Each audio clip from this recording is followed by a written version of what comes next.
Si Kristo ay muling nabuhay. Hallelujah, hallelujah. Kung bahagi yun, katulad na ipinahayag natin sa kasimula ng banal na pagdiriwang ng misa, ngayon ay ika-apat na linggo ng muling pagkabuhay ng ating Panginoon sa Kristo. Ang ika-apat na linggo ng muling pagkabuhay ng ating Panginoon sa Kristo ay kung tawagin ng ay linggo ng mabuting pastor at ang linggo ng pagdaigdigan, araw na mga bukasyon.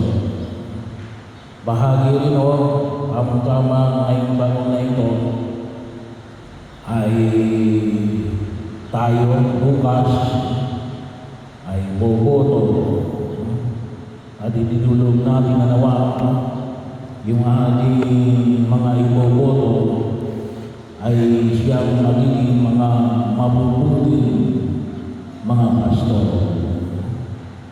Para po sa banal na kasulatan, nakita natin yung imahe ay tawagin na po natin para sa Ebanghelyo na narinig natin.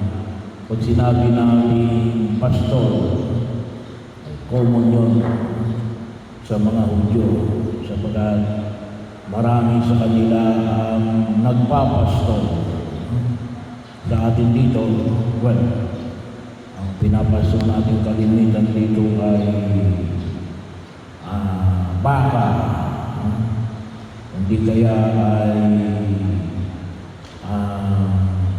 kalabaw, kambing, isa-isa. Para po sa Hudyo ay mga tupa. Yun ang imahe. Siguro, kung kayo taga Victoria, noong unang panahon, puso pa naman yung pinapastor ng mga bibi para katabing lawa. Pero bahagi yun na kung saan ay nakita ko natin para sa mga Hudyo, yung image na kung tawagin natin ay very common. Bahagi ng kanilang buhay ang nagpapastol ng mga tupa. At ito rin naman yung makita namin na higit sa lahat si Jesus bilang mabuting pastor. At yung paanyaya natin, tayo ay maging katulad ni Jesus na maging mga mabubuting pastor. At ito sila, siguro bigyan natin ng pagkilala ngayon, sabi nga natin ay sa mga iboboto natin, mga bukas. Isa kong karangalan na nakita ko natin na sana magkaroon tayo ng higit na pag-iisip, pag-inilay sa mga iboboto natin na ito yung kinikilala natin na nawa ay maging mga mabubuting pastor natin. Tulad na ipinaman ito sa banal na kasulatan ay mga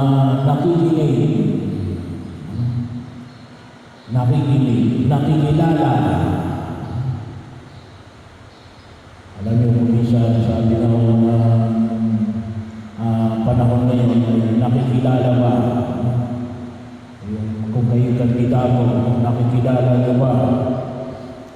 O kayo yung mga boboto, paano yung iboboto kung hindi yung nakikilala? Nakamayan ba kayo? Na kahayag sa inyo, nakapunta ba kayo sa kanilang mga media advance? Hindi nyo kasi kapag sinabi yung media advance ay ibig sabihin na ito yung mga tao boboto roon. Pero kung ito sino, yan ay para mapakinggan ninyo yung kanilang mga plataforma. Yan napakalaga ho. Kasi isang biyaya ko na pinagkakaroon sa atin demokrasyang pamamaraan na yung mga taong ating itinuturing na mga namumuno sa buhay panlipunan ay mga taong binoto natin. Kaya sana po ay tunay na tayo ay makapag-iisip.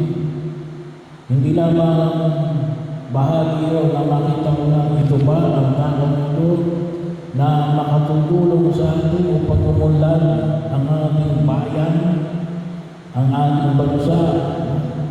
Nakikita pa natin ang pagiging isang mabuting pastor sa mga taong ipoboto natin. At sana po, yung dito ay pag-aralan natin at hingin din natin ang tulong ng Espiritu Santo. Nagabayan tayo sa mga taong ilulog natin sa mga panahon. Pagawa sa atin na ako sa Pilipinas, 3 taon lang yan.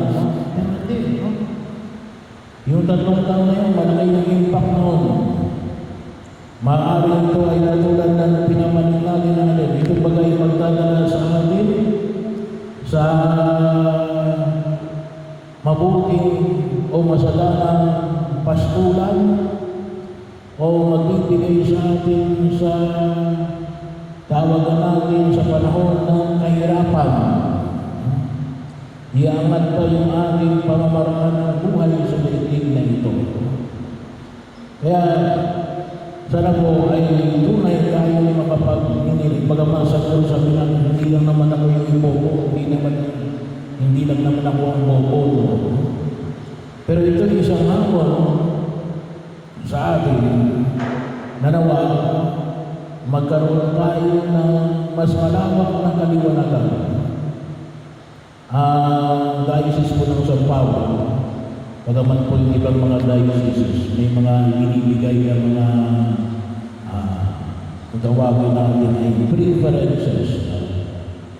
Pero yung aming pong diocese ng San Pablo ay walang ibibigay sa inyo ng mga pangalan. Kung sino sa tingin ninyo yung mga taong pwede ninyo iboto. Kayo ang mag-isip at kayo magnilay at hingin natin sa biyaya ng Espiritu Santo.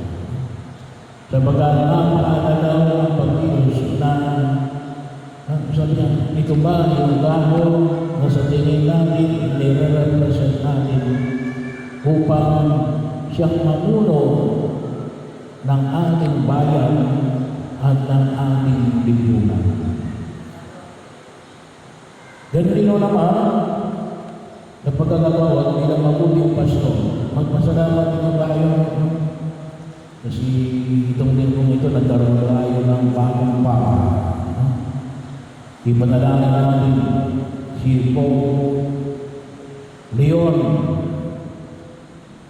ika-14, Pope Leo XIV, isang Amerikano na naglingkod sa Peru. Saan ba yung Peru? Latin America. So, nagkaroon ng aming kasalukuyang Santo Papa. So, bahagi yun na kung saan ay ipanalangin natin ang nawa ay na tayong gabayan. Ngayong mamumuno siya at higit na makilala natin. Kailangan niya ang ating mga panalangin. Lalo-lalo na sa mga pamantayan at pagkilos na hinaharap ng ating simbahan ngayong taon ito. So magpasalamat tayo nagkaroon ng panibago tayong mamumuno ng ating simbahan. Pangatlo, ipanalangin din natin ang lahat ng mga ina. So ngayon ay pinagdiriwang natin ang Mother's Day sa sangayon sa bansa natin, pagkakataon, sapagkat yung mga nanay ay mga naging mga mabubuting pastor para sa kanilang mga anak na gabayan at patuloy natin yung panalangin sapagkat kinakailangan natin ang pagkakalinga ng ating mga ina at nawa inulong natin lalo na sa karangalan ng mahal na Birhen Maria, ang ina ng ating Panginoon Jesucristo na tayo makatulad sa pangangalaga na ipinagkaloob sa atin ng buong may kapal. So, ang mga nanay ito ay nagiging mga mabubuting mga pastor. At makita natin yung kahalagahan na ginagampanan ng pamilya, lalong-lalo na sa pagdiriwang ngayon na araw ng mga ina. At pangapat, ipanalangin nila natin ngayon yung ating mga PDCRP, mga volunteers natin. Naway hindi na gabayan ng publika pa, lalo na para sa araw ng bukas. Nanawa ay tayo ay magkaroon ng isang maayos, malinis, at mapayapang eleksyon. At sana ay tayo ay gabayan ng Espiritu Santo ng mga taong iluluklok natin para umunlad ang ating bayan. So bahagi yun, nanawa ay makita natin sa ating pagkilos ngayon. Ay kitalaman natin, nawa ay makatulad tayo kay Jesus, ang mabuting pastor na nagbibigay sa atin, hindi lamang ng buhay sa daigdig na ito, ngunit higit sa lahat ng buhay na walang